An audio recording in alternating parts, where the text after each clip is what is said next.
Welcome. Today we're going to be talking about Alfred Hitchcock's main movie, Psycho. First off, we're going to talk about the main sequences, and which are also paired with the most suspenseful sequences throughout the movie. The first important sequence is when Marion first arrives at the Bates Motel. After having dinner with Norman, she returns to her room to have a shower.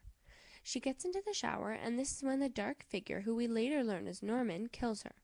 This is an important sequence because it is the first killing of the movie that causes the other characters to take action.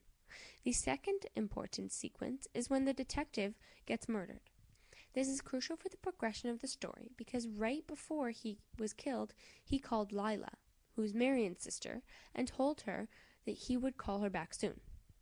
He never returns her call because he was murdered, and this makes Lila question the Bates Motel. This also gives the viewer the impression that Norma Bates is real and alive, and that she is the one who killed him.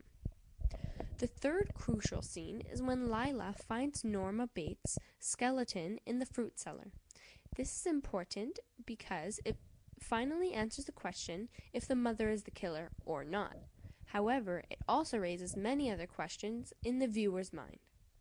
The final impactful scene is when the detective is in his office with Lila and Sam and explains the whole plot.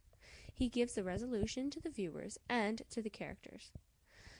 He is able to tie up all of the loose ends and explain to Norman's delusions. This is where we receive closure and finally are able to understand the whole story and who is guilty of the murders. And now, we're going to talk about the camera work. First, we're going to talk about the zoom dolly. What the zoom dolly is the dolly moves back while the camera zooms in with the lens. This gives a strange effect that makes the actors seem to not move and the background change.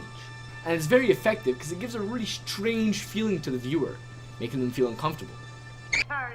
Second, we're going to talk about this really long shot here. The camera here does some crazy movements, up the stairs, an above angle view. And it's strange to the viewer because it seems like nothing's holding the camera.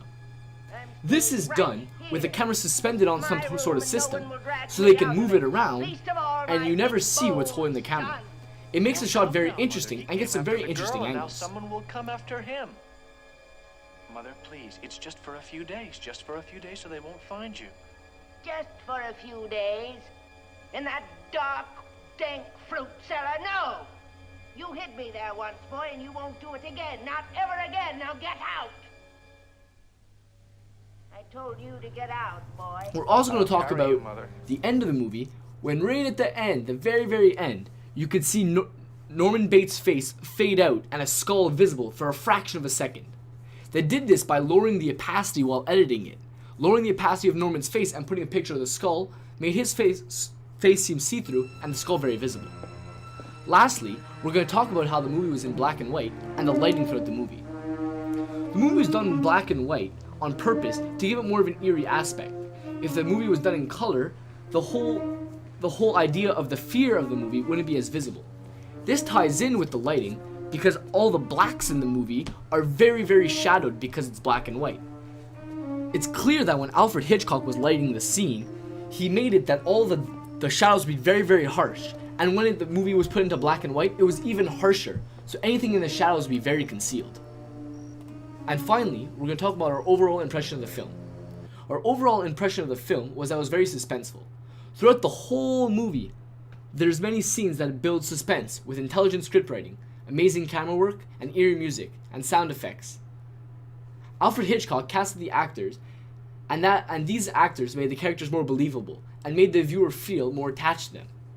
He was capable of manipulating several effects together to increase the overall suspense within the movie, such as foreshadowing by using intense music right before a character was about to be murdered.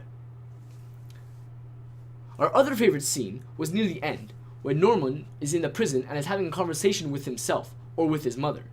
Here, we can see Norman's true personality and the true personality of his dead mother. This conversation is very scary and ends the movie on a very high note. Thank you.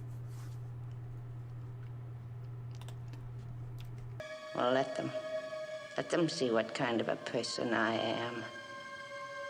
I'm not even going to swat that fly. I hope they are watching. They'll see. They'll see and they'll know. And they'll say, why, she wouldn't even harm a fly.